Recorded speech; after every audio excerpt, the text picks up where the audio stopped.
If you're watching this and you've ever felt tingling in your feet at night, numbness in your hands, or that strange burning, stabbing, electric kind of pain that seems to come out of nowhere, I want you to stay with me. Especially if you've been told things like, that's just age, or that happens to everyone eventually, or worse, there's nothing you can do. Because what I'm about to explain may completely change how you understand what's happening inside your body right now. Many seniors live for years with these symptoms. The feet start tingling at night, especially when you lie down. The toes feel numb during the day. Your hands fall asleep easily. Sometimes there's burning, sometimes sharp shocks that seem to shoot through the feet or legs without warning. And often when you go to the doctor, the explanations are vague. Maybe circulation, maybe nerves, maybe wear and tear, maybe it's just aging. So people learn to live with it. They push through it. They ignore it until it gets worse. But here's the part most people don't realize. These are not random sensations. In many cases, they are early warning signs of ongoing nerve damage, something we call neuropathy. And once nerve damage passes a certain point, it can become permanent. That's why timing matters so much. One of the biggest and most harmful misconceptions about neuropathy is that it's inevitable, that it's just what happens when you get older, that it's genetic, that if your parents had nerve problems, you're destined to have them too. And while genetics and age can play a role, in many, many cases, they are not the real cause. Neuropathy is often driven by things that are happening every single day in your body, quietly, slowly, without obvious warning. That's why so many people feel blindsided when the symptoms finally become intense. They say, it came out of nowhere. But the truth is, it's usually been building for years. To understand this, you need to understand something fundamental about nerves. Nerves are not electrical wires. They're not passive cables that just carry signals and wear out with time. Nerves are living tissue, extremely delicate living tissue. They depend on oxygen. They depend on nutrients. They depend on a very stable internal chemical environment. And unlike skin or muscle, nerves heal very slowly. Some nerve damage can take months or years to improve. Some never fully recovers. That means nerve damage doesn't usually show up all at once. It accumulates quietly, little by little, long before you ever feel pain, burning, or numbness. By the time symptoms appear, the damage has often been happening for a long time. Now, this is where the conversation gets uncomfortable, because the most damaging poison destroying nerves in seniors is not something dramatic. It's not industrial chemicals.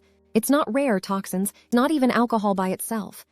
The worst poison destroying nerves is something incredibly common, something many seniors are actually encouraged to consume, something most people think is harmless or even healthy.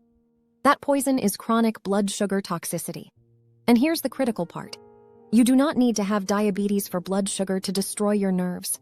This surprises a lot of people. You only need repeated spikes, and millions of seniors experience those spikes every single day without realizing it. People with prediabetes, people told their blood sugar is a little high but nothing to worry about. People who eat healthy foods that still cause sharp rises in blood sugar. When blood sugar rises too high, sugar molecules begin to attach to nerve fibers and to the tiny blood vessels that supply those nerves. This creates inflammation.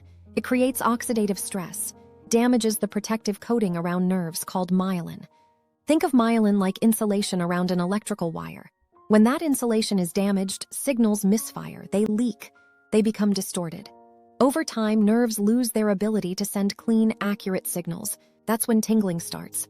Then numbness, then burning, then pain, then balance problems, then falls.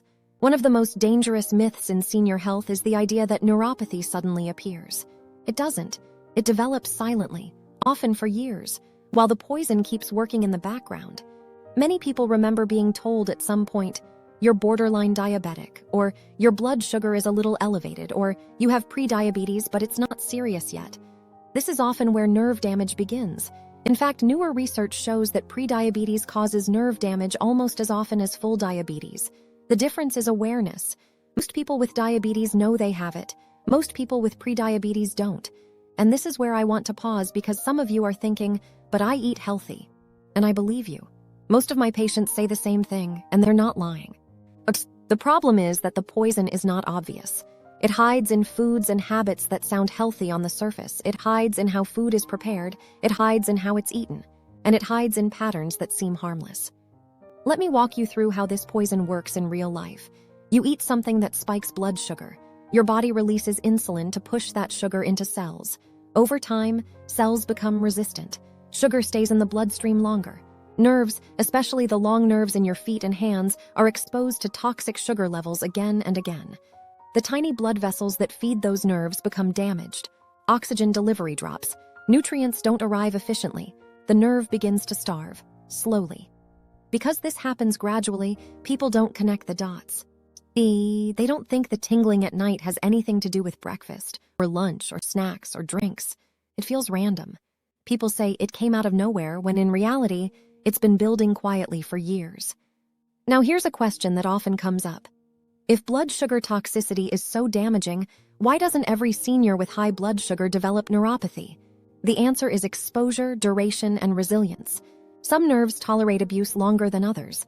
Some people have better circulation, some have better nutrient status. Once nerve damage crosses a certain threshold, symptoms appear. And once they appear, they often progress faster than people expect. In the next part, I'm going to show you exactly where these blood sugar spikes are coming from in daily life, including foods and habits that most seniors are told are healthy, and how some common medications quietly make the problem worse by depleting nutrients nerves desperately need. This is where things start to click for a lot of people.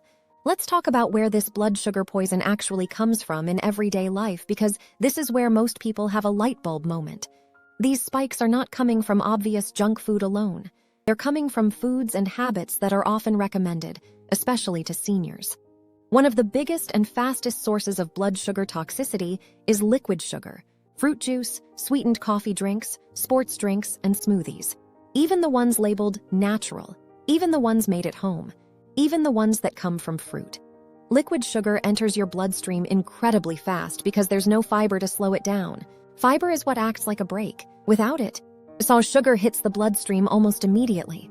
That creates a sharp spike, and sharp spikes are especially damaging to nerves. Many seniors are told juice is easy nutrition. It's gentle, it's convenient, it's healthy. But from a nerve perspective, juice is one of the fastest ways to poison nerve tissue. It overwhelms the system before insulin and circulation can protect delicate nerves. Smoothies fall into the same category. Blending fruit breaks down its structure. Even if fiber is technically present, the mechanical processing makes sugar absorption much faster. So what feels like a healthy habit in the morning can quietly damage nerves day after day. The second major source of blood sugar spikes is refined carbohydrates eaten alone. And things like bread, cereal, crackers, rice, pasta. These foods break down into sugar very quickly. And when they're eaten without protein or fat, there's nothing to slow that breakdown. Seniors are often advised to eat easy-to-digest foods, but easy digestion often means rapid sugar release. That sugar has nowhere to go except into the bloodstream, where it circulates and repeatedly bathes nerve tissue in a toxic environment. The third source is constant snacking. Grazing throughout the day keeps insulin elevated all the time. And when insulin stays elevated, nerves never get a chance to recover. There's no quiet window, no repair mode, just constant inflammation. Nerves need stability. They need calm conditions. Constant sugar exposure keeps them inflamed and hypersensitive. This is why people often notice their nerve pain is worse at night, when circulation changes and inflammation becomes more noticeable. Now, there's another piece that rarely gets discussed, but it's critical. Some medications can quietly worsen nerve damage by interfering with nutrient absorption, especially nutrients nerves depend on to survive. Certain acid-blocking medications reduce stomach acid, which is essential for absorbing vitamin B12.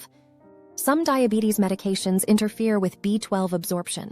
Some cholesterol medications can also contribute over time. Vitamin B12 is not optional for nerve health. It's essential. B12 helps maintain the protective coating around nerves. Without it, nerves become fragile, they misfire, they weaken, signals become distorted. Many seniors are deficient in B12 without knowing it. Not because of poor diet, but because of medications they've taken faithfully for years. And when B12 drops, nerve damage accelerates.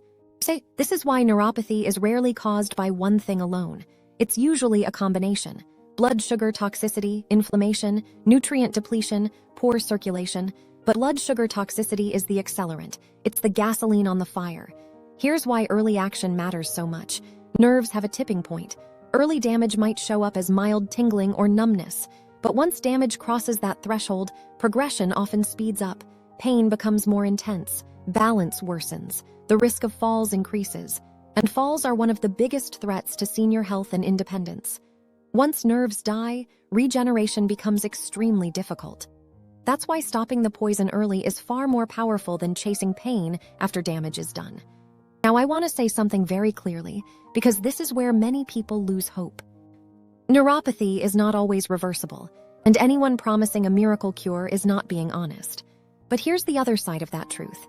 Neuropathy is very often containable.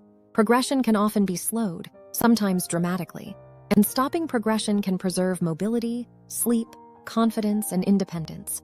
That's not a small thing. It's quality of life.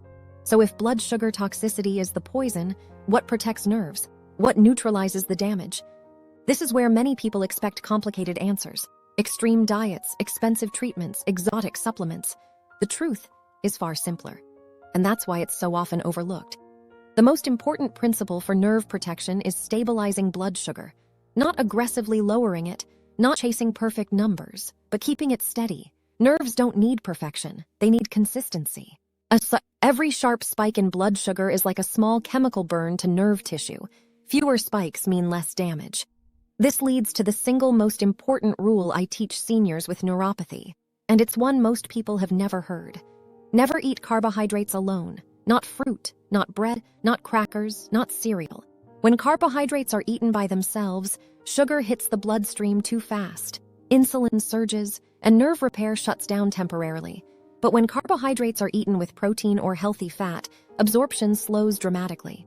The same food that harms nerves when eaten alone becomes far less damaging when eaten correctly. This explains why two people can eat similar diets and have very different outcomes. It's not always what you eat, it's how you eat it. Let me give you a real example. I worked with a man in his mid-70s who complained of burning feet at night and weakness during the day.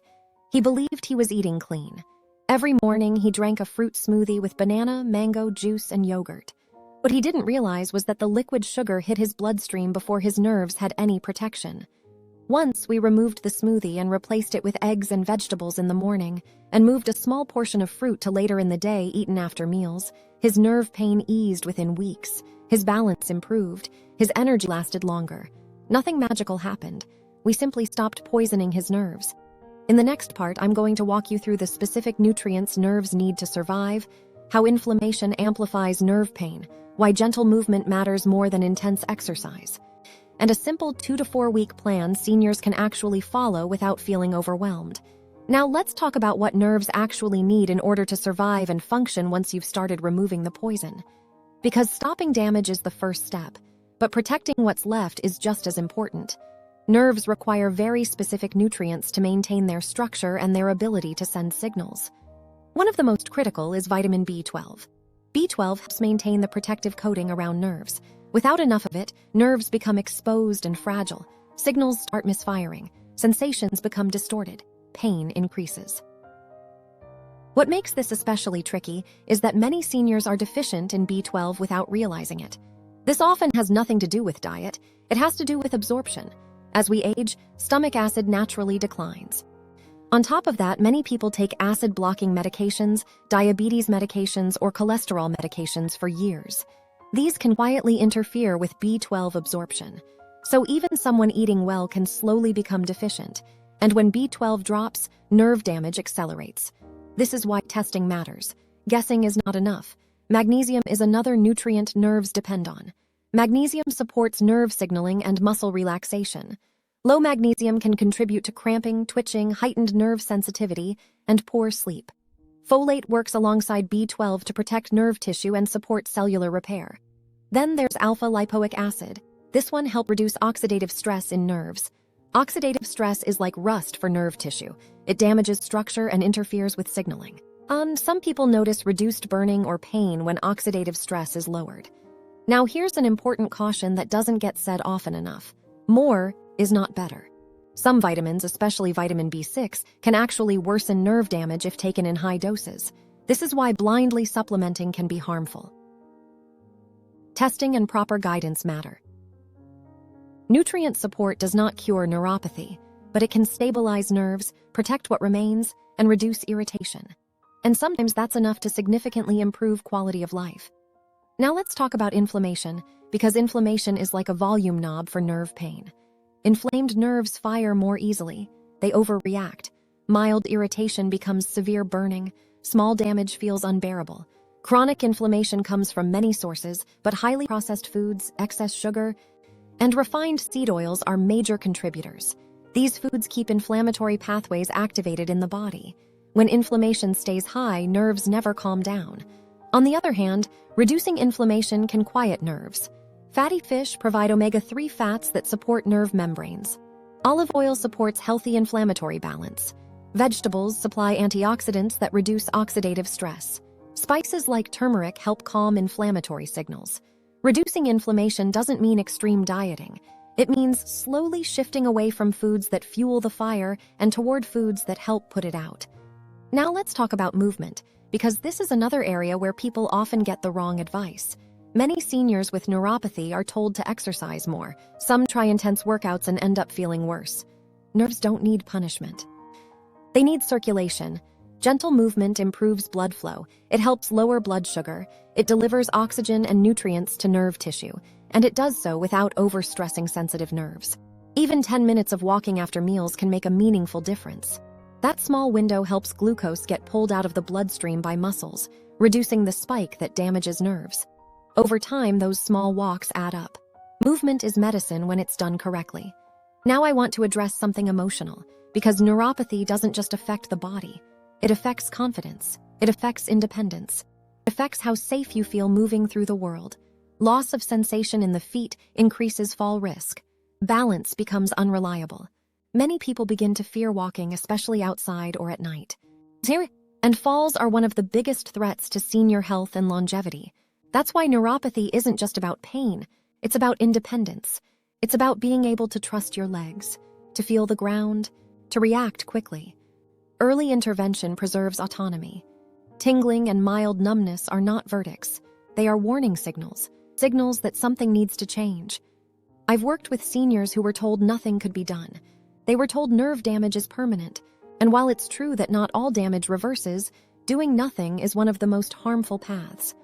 One woman in her early 70s came to me using a cane. She was afraid of falling. She had been told her neuropathy was permanent.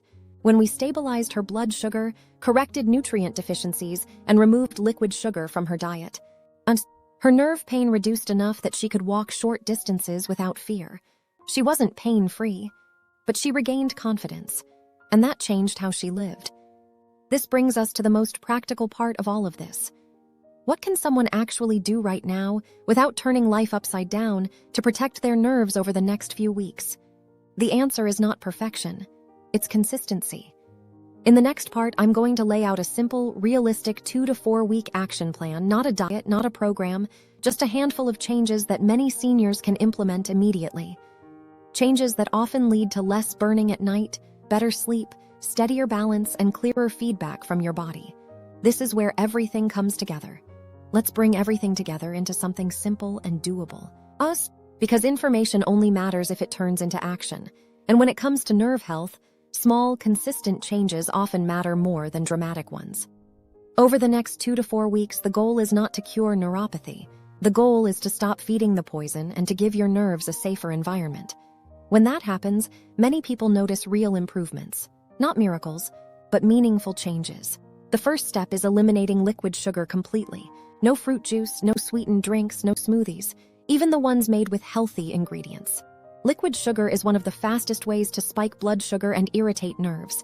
Removing it alone can reduce nighttime burning for many people. If you want fruit, eat it whole. Eat small portions and never eat it on an empty stomach. Fruit after a meal is far safer than fruit as a snack. The second step is pairing every carbohydrate with protein or healthy fat. Never eat carbs alone. Bread with eggs or cheese, rice with vegetables and protein, crackers with nuts or hummus. This simple rule dramatically slows sugar absorption and protects nerve tissue from sharp spikes. The third step is to be mindful of snacking. Constant grazing keeps insulin elevated and nerves inflamed. Try to create clear eating windows so your body and your nerves get a chance to settle between meals. The fourth step is movement, but gently. 10 minutes of walking after meals when possible. It doesn't have to be fast. It doesn't have to be intense. The goal is circulation and blood sugar control, not exhaustion. The fifth step is to ask your doctor to check your vitamin B12 levels if they haven't been checked recently, especially if you've been on acid blockers, diabetes medications, or cholesterol medications for a long time. Do not stop medications on your own, but be aware of their effects. The sixth step is observation. Pay attention to how your body responds. Do you feel less burning at night? Are your feet less numb in the morning? Is your balance slightly steadier? These small signals matter. They tell you the damage is not set in stone. Now, I want to be very honest with you. Anyone promising a miracle cure for neuropathy is not being truthful, but anyone telling you nothing can be done is also wrong. There is a wide space between those two extremes. That's where real progress lives. Neuropathy is often the result of years of quiet damage. It makes sense that improvement takes time, but stopping the poison is always the first step. Once nerves are damaged beyond a certain point, recovery becomes incredibly difficult. That's why early action matters so much. Your nerves are precious. They allow you to feel the ground under your feet, to sense temperature, to maintain balance, to move confidently through your world. When they begin to fail, quality of life changes in ways people often don't anticipate until it happens. This is not about fear. It's about awareness. If you've been told your symptoms are just aging or that you'll have to live with them, I want you to know that's not the full story. Aging alone does not destroy nerves, poison does. And in many cases, that poison is coming from daily habits that can be changed. Removing the poison early can protect remaining nerve tissue. It can preserve mobility. It can improve sleep. It can reduce fall risk. It can help you stay independent longer. That matters. So before you go, I want you to reflect for a moment. Are you experiencing tingling, numbness, burning, or balance issues? Have you been told it's just part of getting older? Have you been drinking juice or smoothies, eating carbs alone, or snacking all day without realizing the impact? If so, you're not alone, and you're not helpless. Knowledge is the first line of defense. Action is the second. If this message helped you understand what's really happening in your body, share it with someone who needs it. So many seniors are suffering needlessly because they were never told the full story. And remember, protecting your nerves doesn't start with medication. It starts with understanding the poison and removing it from daily life. Your future mobility, confidence, and independence depend on it.